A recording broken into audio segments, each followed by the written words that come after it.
جو لوگ اللہ پر ایمان لائیں، کہیں کہ ہمارا رب اللہ ہے، پھر اس پر جم جائیں، ان پر فرشتوں کا نزول ہوتا ہے۔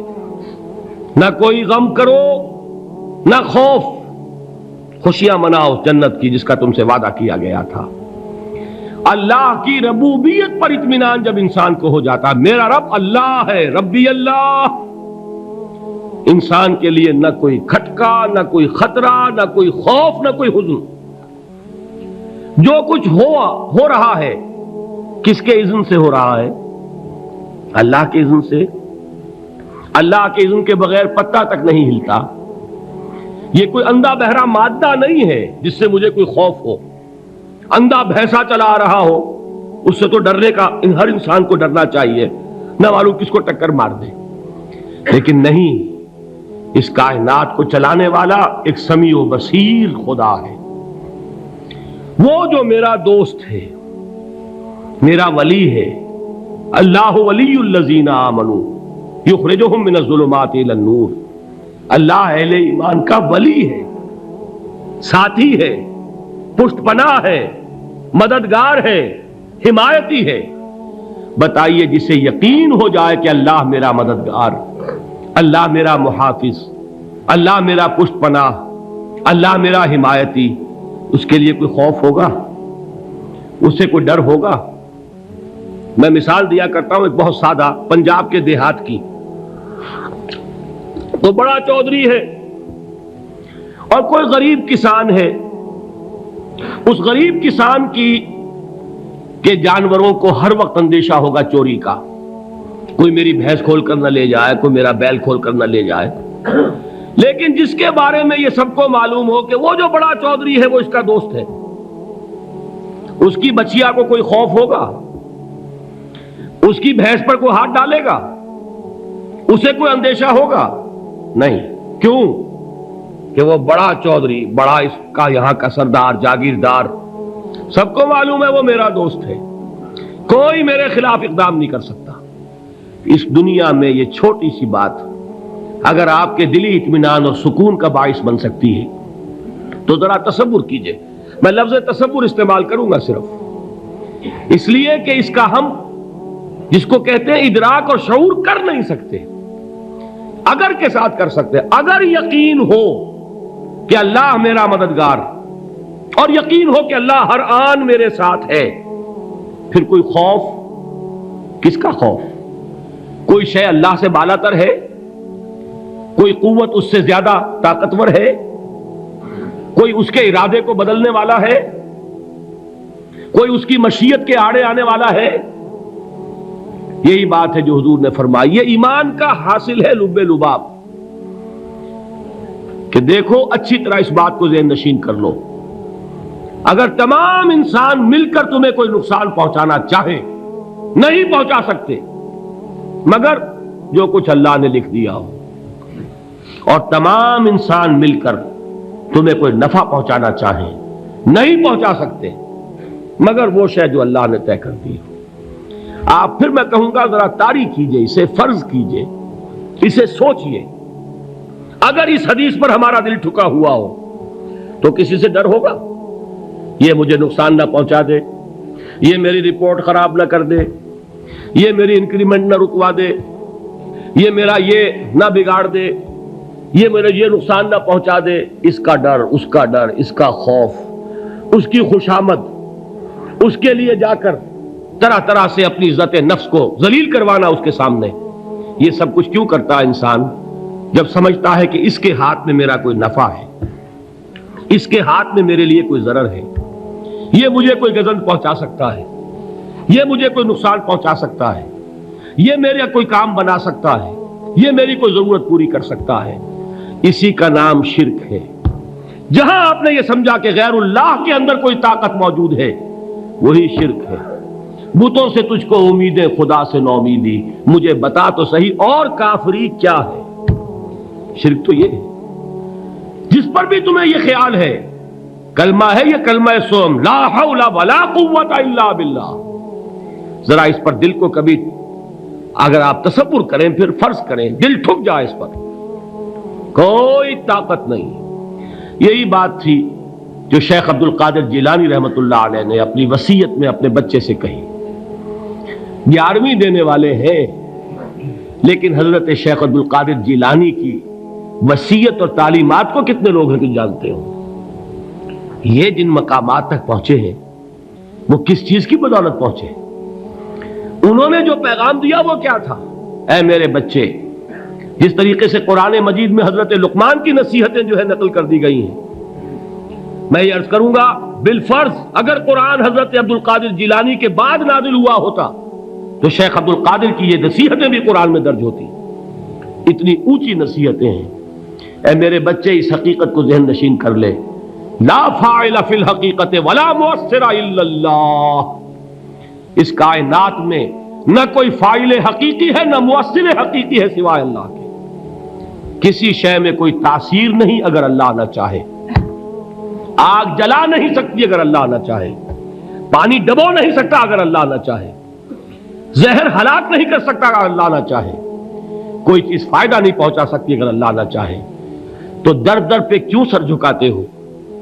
در در پر کیوں جبیں سائی کرتے ہو؟ سب کے سامنے کیوں ہاتھ پھیلاتے ہو؟ ایک اللہ سے مانگو. ایک اللہ کے سامنے زمین پر اپنی جبین رکھو. لا فاعل فی الحقیقت ولا مؤثر الا اللہ. نظر آتا ہے ہمیں کہ پانی پیاس بجھا دیتا ہے. پیاس بجھانے کی صلاحیت پانی میں نہیں ہے، اللہ کے اذن سے. کھانا بھوک مٹا دیتا ہے. بھوک مٹانے کی صلاحیت کھانے میں نہیں ہے، اذن رب میں ہے. دیکھیے یہی یقین تھا. حضرت موسیٰ علیہ السلام کا واقعہ یاد کیجئے. سامنے سمندر آ گیا ہے، قوم دیکھتی ہے پیچھے کہ گرد و غبار کا طوفان ہے. معلوم ہوا کہ فرعون اپنے لشکر سمیت آ گیا ہے. لشکر جب چلتا تھا تیز رفتاری کے ساتھ تو گرد و غبار کا جو طوفان اٹھتا تھا اس کا تصور کیجیے. اور لمحہ بلمحہ وہ قریب آ رہا ہے. پوری قوم نے کیا کہا؟ اے موسیٰ انا لمدرکون، اے موسیٰ ہم کو پکڑے گئے. قرآن مجید نے تو یہاں وہ باتیں نہیں لکھی ہیں، لیکن تورات میں یہ درج ہے کہ بنی اسرائیل جھگڑنے لگے، دست و گریبان ہو گئے موسیٰ کے ساتھ. موسیٰ ہمیں یہاں مروایا لا کر، اس سے تو ہم ہی بہتر تھے. وہاں کھانے کو ملتا تھا، زندگی تو تھی، بیگار ہم کر رہے تھے، موت تو نہیں تھی. اب جو کچھ ہوگا اس کا تصور کرو، جس طریقے سے ہمارے ٹکڑے اڑائے جائیں گے. تو لڑ رہے ہیں حضرت موسیٰ علیہ السلام سے. یہ تورات کی تفصیل ہے. قرآن میں صرف اتنا آیا ہے، پریشان ہو کر انہوں نے کہا انا لمدرکون، موسیٰ ہم تو پکڑے گئے. اس وقت موسیٰ کا جواب کیا ہے؟ کلا ان معی ربی سیہدین. نہیں، میرے ساتھ میرا رب ہے، وہ راستہ دے گا. بتائیے کہاں راستہ نظر آ رہا ہے؟ یہ ہے ایمان بالغیب. راستہ نظر نہ آئے تب اللہ پر یقین ایمان ہے. جیب میں پیسے ہوں اور تب دل کو اطمینان ہے تو ایمان کس پر ہوا؟ پیسے پر، اللہ پر نہیں. جب وسائل و ذرائع نہ ہو اور پھر یقین ہو کہ اللہ مسبب الاسباب ہے، وہ اسباب کا پابند نہیں ہے، وہ اسباب کا محتاج نہیں ہے، اسباب اس کے محتاج ہیں. اگر یہ یقین ہے تو اللہ پر ایمان ہے. یہ نہیں ہے تو تمہارا ایمان اسباب پر ہے، وسائل پر ہے، ذرائع پر ہے، مادیات پر ہے، اللہ پر نہیں. اس وقت کہاں راستہ تھا؟ کوئی راستہ تھا؟ سمندر ہے اور ادھر سے لشکر آ گیا ہے. کلا ان معی ربی سیہدین. اب دیکھیے ایمان کہہ دینا آسان ہے، ہوا معکم اینما کنتم، جہاں کہیں بھی تم ہوتے ہو اللہ تمہارے ساتھ ہوتا ہے. لیکن اس کا یقین قائم ہو جائے تو زمین و آسمان کا فرق واقع ہو جائے. یہی بات ہوئی حضور کے ساتھ. غار ہے، چھپے ہوئے ہیں محمد الرسول اللہ اور آپ کے وہ یار غار ابو بکر صدیق رضی اللہ تعالی عنہ. اقبال نے حضرت ابو بکر کی شان میں چند اشعار کہے صرف، لیکن واقعہ یہ ہے کہ بھاری بھاری نظموں پر اور قصیدوں پر بھاری ہے. طویل ترین نظمیں اور قصیدے ہوں ان پر بھاری ہے. ہمتیں ابو بکر کی ہمت جو ہے کشت ملت را چو ابر، جیسے بارش سے کھیتی اپجتی ہے، ابو بکر کی ہمت اور عزیمت اس امت کو اسی طرح سینچنے والی ہے۔ ثانیے اسلام و غار و بدر و قبر، وہ دوسرے تھے اسلام میں، دوسرے پہلے کون تھے؟ انا اول المومنین، حضور فرماتے ہیں سب سے پہلا ایمان لانے والا میں، دوسرے ابو بکر۔ ویسے ہمارے ہاں یہ چلتا ہے اختلاف، حضرت علی پہلے ہیں کہ حضرت ابو بکر پہلے ہیں، لیکن اس میں بڑی خوبصورت تطبیق قائم کی ہے علماء نے، اور بہت صحیح ہے۔ چار کے بارے میں فیصلہ ہی مت کرو کہ کون پہلے ہے، ان کی ایک عجیب تقسیم کر دی ہے۔ آزاد مردوں میں، بالغ مردوں میں سب سے پہلے ابو بکر، بچوں میں سب سے پہلے علی، خواتین میں سب سے پہلے خدیجہ، اور غلاموں میں سب سے پہلے زید ابن حارثہ۔ بڑی پیاری تقسیم ہے، یہ چاروں ہی پہلے ہیں، ہر ایک کے لیے اولیت ہے۔ اور واقعہ یہ ہے کہ اگر زمانی اعتبار سے تعین ہوگا تو پہلے خدیجۃ الکبریٰ آئیں گی رضی اللہ تعالی عنہ، کسی اور سے بات کرنے کی نوبت بعد میں آ سکتی ہے، پہلے تو اہلیہ محترمہ سے بات ہوئی ہے، آتے ہی پہلی وحی ہوئی ہے، ابھی تبلیغ کا حکم نہیں تھا۔ کس کو بتایا واقعہ؟ ابھی اپنی نبوت کی تبلیغ کا تو حکم ہی نہیں آیا، واقعہ کس کا ہے؟ وہ خدیجہ کا ہے۔ جب کہا ہے کہ خشیت علی نفسی، مجھے اپنی جان کا اندیشہ ہے، تو کیا جواب دیا خدیجہ نے رضی اللہ تعالی عنہا؟ وہ صدیقۃ الکبریٰ ہے، صدیقات جو ہے خواتین ان میں چوٹی پر خدیجۃ الکبریٰ ہے رضی اللہ تعالی عنہا، اور صدیق جو مرد ہیں ان میں صدیق اکبر ہے ابو بکر صدیق رضی اللہ تعالی عنہ، لیکن صدیقات میں چوٹی پر۔ جب حضور نے فرمایا خشیت علی نفسی، کیا فرمایا؟ کیا عرض کیا؟ کیسے تسلی دی؟ نہیں نہیں، اللہ آپ کو ضائع نہیں کرے گا، آپ غریبوں کے ہمدرد ہیں، آپ مساکین کے تکالیف رفع کرنے والے ہیں، آپ بیواؤں کی سرپرستی کرتے ہیں، آپ مسافروں کی خدمت کرتے ہیں، اللہ آپ کو ضائع نہیں کرے گا۔ یہ یقین ہے اس خاتون کے اندر۔ خیر وہ ایک علیحدہ بات ہو جائے گی۔ میرے دل پر حضرت خدیجہ رضی اللہ تعالی عنہ کی شخصیت کا بڑا گہرا نقش ہے، جو وہ کوئی اور ہی وقت اور موقع ہوا تو بیان ہوگا۔ بہرحال اقبال نے ایک مصرے میں جو چار اولیتیں جمع کر دی ہیں، ہمت او کشت امت را چو ابر، ثانی اسلام و غار و بدر و قبر۔ اسلام میں حضور کے بعد پہلے کون؟ ابو بکر۔ غار میں حضور کے ساتھ کون؟ ابو بکر۔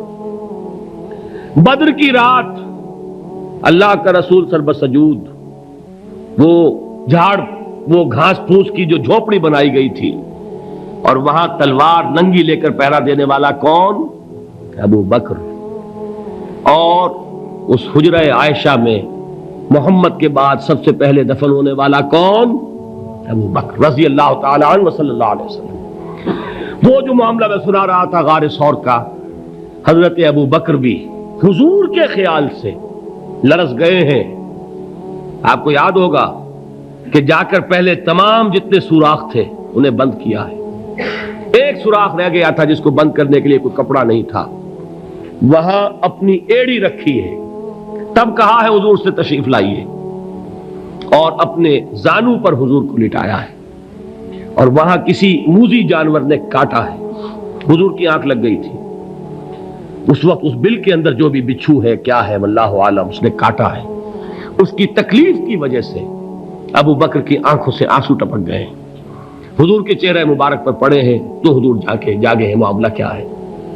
ایڑی نہیں ہٹائی وہاں سے، مبادا وہ جانور وہاں سے نکل کر محمد الرسول اللہ کو کوئی گزن پہنچا دے، ابو بکر کی ایڑی ہے، جس طرح چاہے کھا لے، ختم کر دے، جان نکل جائے تب کوئی آنچ آئے محمد پر تو آئے، لیکن جیتے جی نہیں۔ وہ ہے ابو بکر حضور کے خیال سے۔ اس وقت حضور نے پھر اپنا لعاب دہن لگایا ہے، اور اس سے پھر آپ کی تکلیف ختم ہوئی۔ جیسے خیبر میں حضرت علی کی آنکھ دکھ رہی تھی، اس کو جو شفا حاصل ہوئی ہے وہ بھی حضور کے لعاب دہن سے ہوئی۔ تو بہرحال اس وقت انہوں نے کہا ہے کہ اے نبی یا رسول اللہ، اگر اس وقت ان میں سے کسی نے غیر ارادی طور پر بھی اپنے قدموں کی طرف جھانک لیا تو پکڑے جائیں گے۔ کیا جواب تھا اللہ کے رسول کا؟ لا تحزن ان اللہ معنا، اللہ ہمارے ساتھ ہے، کیوں گھبراتے ہو ابو بکر؟ یہ ہے ایمان باللہ، میرا مالک اللہ، میرا رازق اللہ، میرا محافظ اللہ، میرا مددگار اللہ، میرا پشت پناہ اللہ، میرا دوست اللہ۔ یہ دوستی ہے اللہ کی جو لب لباب ہے، حاصل ہے ایمان کا، اسی کا نام ولایت ہے۔ اولیاء اللہ کے سروں پر سینگ نہیں ہوتے، جس کے دل میں ایمان راسخ ہو چکا ہو وہی اللہ کا ولی ہے، جسے اللہ پر یقین ہو چکا ہے وہی اللہ کا ولی ہے، جسے یقین ہے اللہ میرے ساتھ ہے، میرا مددگار، میرا پشت پناہ، میرا ساتھی، میرا دوست، میرا محبوب، میرا محب۔ اللہ اہل ایمان سے محبت کرتا ہے، واللہ یحب الصادقین، ان اللہ یحب الذین یقاتلون فی سبیلہ صفا کانہم بنیان مرصوص۔ اللہ محبت کرنے والا، اہل ایمان محبوب، اور اہل ایمان محبت کرنے والے اللہ محبوب۔ والذین آمنوا اشد حبا للہ۔ آپ تصور کیجئے جسے یہ رشتہ ایمان یا رشتہ ولایت حاصل ہو جائے، الا ان اولیاء اللہ لا خوف علیہم ولا هم یحزنون، آگاہ ہو جاؤ، اللہ کے دوستوں کے لیے نہ کوئی خوف ہے نہ کوئی حزن ہے۔